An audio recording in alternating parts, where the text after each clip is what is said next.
Kebayang nggak sih kalau satu proyek kereta api itu bisa mengubah arah kebijakan sebuah negara? Nah, baru-baru ini ada satu pernyataan singkat soal kereta cepat kita yang ternyata memicu perdebatan panas di seluruh Indonesia. Dan ternyata ya, ini bukan sekedar urusan transportasi. Ini adalah sinyal pergeseran besar yang bisa menentukan posisi Indonesia di panggung dunia.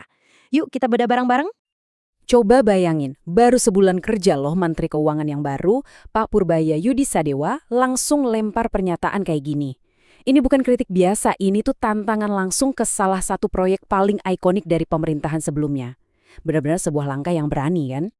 Jadi pertanyaannya kan, kenapa sih satu kalimat soal anggaran kereta bisa seheboh ini? Nah jawabannya itu bakal membawa kita jauh lebih dalam dari sekedar rel kereta. Ini menyangkut isu utang negara, persaingan global, bahkan masa depan ekonomi Indonesia. Oke, dalam beberapa menit ke depan, kita bakal coba sambungin semua titik-titik ini. Kita mulai dari pernyataan Pak Menteri yang bikin heboh, terus kita lihat cerita di balik kereta Wush itu sendiri.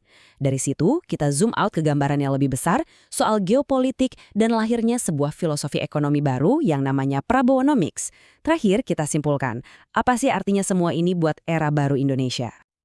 Oke, kita mulai dari momen pemicunya ya. Sebuah pernyataan yang seakan-akan bilang cara-cara lama dalam berbisnis mungkin udah nggak berlaku lagi. Gini, ini tuh bukan sekedar komentar sambil lalu. Ini adalah sinyal yang sangat tegas dari pemerintahan baru. Langkah berani Pak Purbaya ini seolah-olah jadi pesan yang jelas. Hey, era kebijakan yang lama udah selesai. Proyek-proyek super besar nggak bisa lagi seenaknya membebani anggaran negara tanpa ada akuntabilitas yang jelas. Nah, biar kita paham kenapa dampaknya bisa segede ini, kita perlu mundur sedikit. Kita perlu lihat dulu sejarah proyek kereta cepat ini, yang dari awal memang udah penuh kontroversi. Awalnya, proyek ini kelihatannya bagus banget.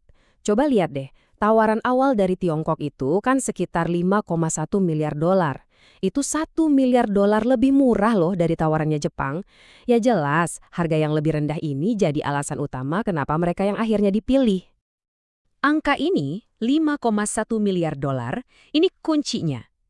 Kenapa? Karena janji awalnya, proyek ini murni business to business, atau B2B. Ditegaskan berkali-kali, nggak akan ada 1 sen pun uang negara yang dipakai. Murni bisnis. Tapi, realitanya beda jauh. Biaya proyeknya bengkak-bengkak banget sampai lebih dari 7,5 miliar dolar. Itu pembengkakannya sekitar 20 triliun rupiah. Otomatis janji B2B tadi hilang gitu aja. Tiba-tiba proyek ini butuh suntikan dana dari negara dan dari sinilah semua masalah mulai muncul. Sejujurnya, proyek ini dari awal emang udah banyak masalahnya. Para ahli udah kasih peringatan soal risikonya, tapi proyeknya tetap jalan terus. Rutenya juga agak aneh kan, berhentinya di luar pusat kota Bandung yang bikin orang mikir, ini sebenarnya efektif gak sih? Dan yang lebih ironis lagi, sebenarnya ada loh pilihan yang jauh lebih murah, yaitu ningkatin jalur kereta yang udah ada.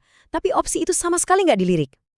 Nah, sekarang kita coba lihat dari kacamata yang lebih luas lagi.